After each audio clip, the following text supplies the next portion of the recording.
Welcome to the channel, Living in Denver, Colorado. My name's Josh. I'm Jason, and on this channel we go over everything you need to know about living, eating, breathing, sleeping Denver, Colorado. And today we're going to be going over The Green Mile. marijuana, what you're going to need to know when you're moving here, living here in Denver, Colorado. Make sure you stay tuned to the end. You're not going to want to miss it. So what is the Green Mile? Green Mile here in Colorado is a strip of land right there, just south of downtown Denver, and supposedly has the most legal cannabis shop in the closest proximity in the world. So yeah, I mean, if you're looking for somewhere to entertain, try out the whole, dispensary thing, it has lots of different shops. There's also weed tours where you can get on a bus and they'll kind of take you around. What else do they got, Josh? Well, you got to keep in mind too, like weed was legalized here about 6 years ago, and thus far, the first year they did it, they sold $8 billion in profits. So, a lot of those taxes that are allocated to the marijuana industry, a lot of times the federal government is taking about 60 to 80% in federal taxes. And it's funny because even the shop owners, the cannabis owners, they actually to this day are not allowed to put their money in federally backed banks as well. So it's become an issue. But yeah, stay tuned for the next one. Let's compare Denver to other states in the nation. There's 11 other states that are recreational legal weed, and there's 33 states that are medicinal purposes. Colorado was the first to go recreational legal. They also created over 34,000 jobs in the process of doing that, and made almost 1.3 billion in tax revenue. Yeah, but it's even kind of safe to say that number could probably go up, down. A lot. I mean, it's kind of hard to, when it first kind of started, and Denver has always been the, what all the other states have learned from. Mm-hmm. And so us going first, all the other states have kind of, mimicked our kind of business model here. So I think in the beginning, those numbers were probably off Yeah. by a significant amount. You have a lot of different regulations now. There's a lot of testing on each product. Certain pesticides to the THC content. In the beginning it was a little crazy. People really didn't know what they were getting, how much. But as it kind of progressed, we're 6 years now legal. So, it's really regulated, and people are, on the packaging, it shows you exactly what the strength of it is, how much THC content is involved in there. The packaging is childproof. They've gotten better and better. Yeah.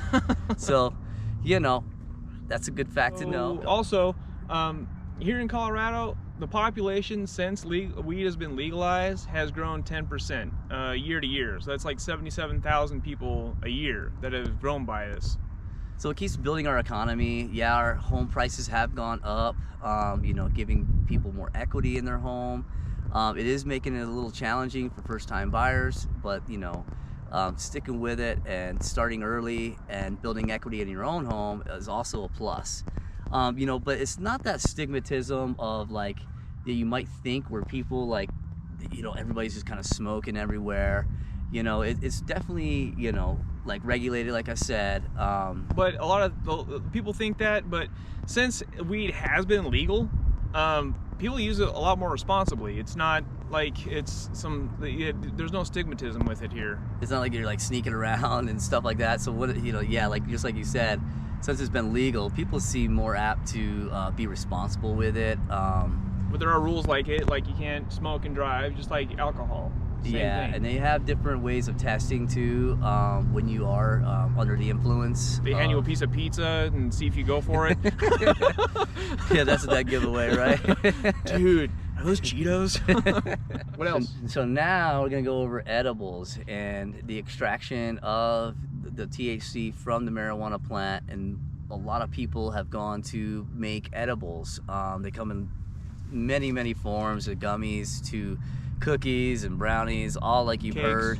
Yeah, and a lot of people like that alternative just because of that old stigmatism of smoking it.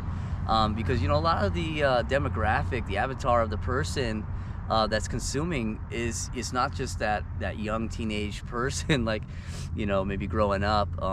It is older folks.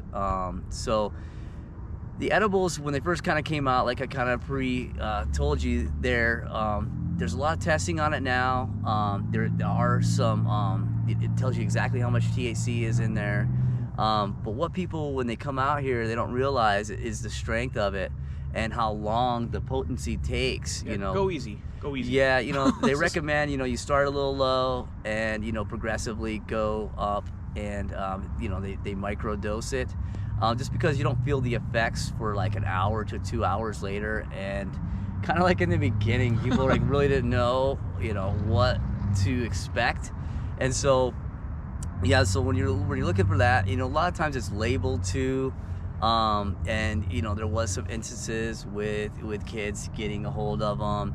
That's why their packaging and their child proofing has came up, you know. That's why you just karate chop them out of the way. Yeah, so you know, what else we got, Josh? Funny thing is, 20% of the weed infused market is drinks and beer. I didn't know that. You have marijuana infused beer drinks, right?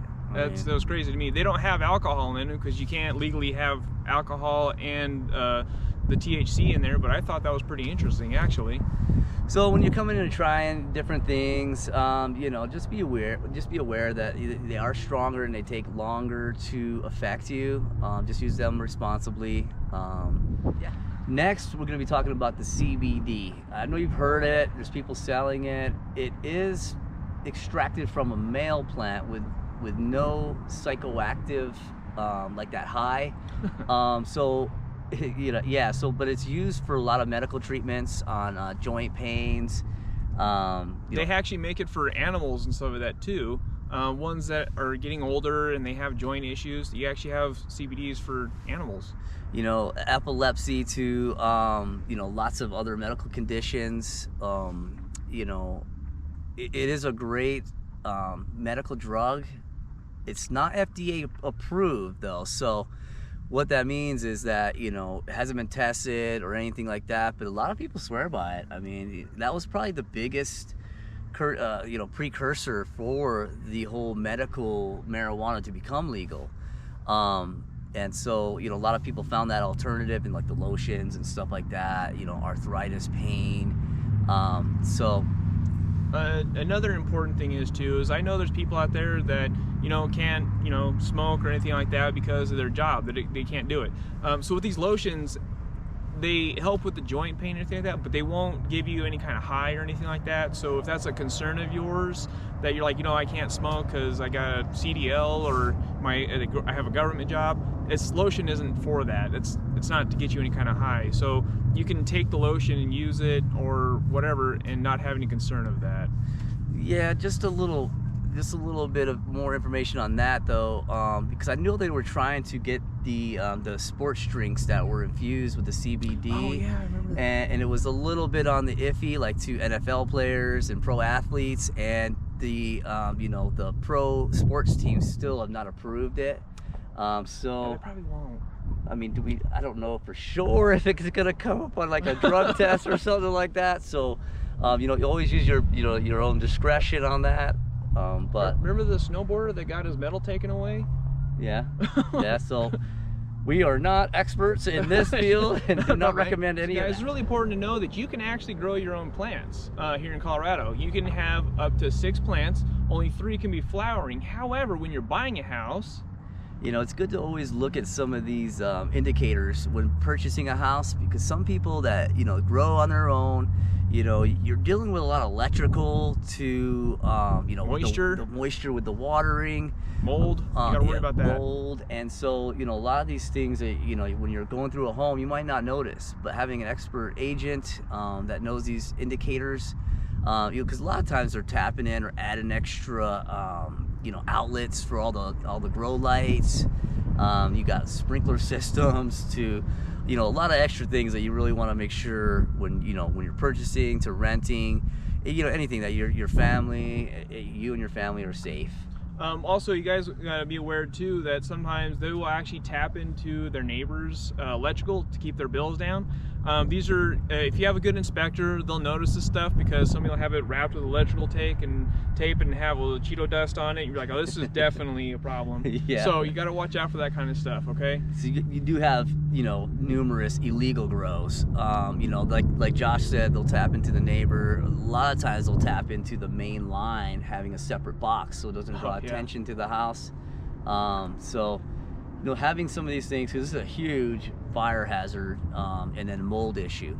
So just a little tidbit of info, right? All right, guys. The cool part about here in Colorado is that we have a really awesome 420 rally downtown, actually, right in front of the Capitol. It happens every single year, well, except for this year because of the Rona, but yeah. Other than that, it's actually really cool. So what is it? I mean, it's April 20th. It's the 420, of course. 420. You know, they'll block off downtown. They have bands. They have people. They don't encourage or allow people to, you know, smoke. But it's just, I mean, they had like Snoop Dogg here. They had all kinds of people. You know, some famous people that come every year. You know, they have food vendors, food trucks. Lots of food trucks. Yeah, Lots. I bet they make a killing too. So yeah, I'm sure you guys have heard of it. It is a huge event here, the 420 rally. Yeah, so when you guys do move out here, just be very cautious about it. I mean, it's not like it's a huge event, but it's not dangerous by any means, and people are just going there and having a good time, just enjoying each other. So we try to keep the drama to a minimum. Just enjoy yourself if you go. And just a little, you know, precursor to everything we kind of mentioned. You know, if this is a pro for you, then I think you guys will really enjoy it. If it's a con, you know, having that, it's really not like everywhere. It is regulated, like I said. So, I mean, you know, you don't really smell it or have everybody. I mean, it's pretty under control. Yeah, we're actually at a park right now, and like, you don't have to be around that kind of stuff if you don't want it. Like, like you said, you can't smoke out in public. There's rules about that. So if that's something that really bothers you about coming into a state that does that, you don't have to worry about it. Well, thanks for coming. Thanks for watching. You always make sure you subscribe, like and comment. Make sure you ring that bell so you don't miss any of our upcoming videos we got. We're coming out with a couple videos every week.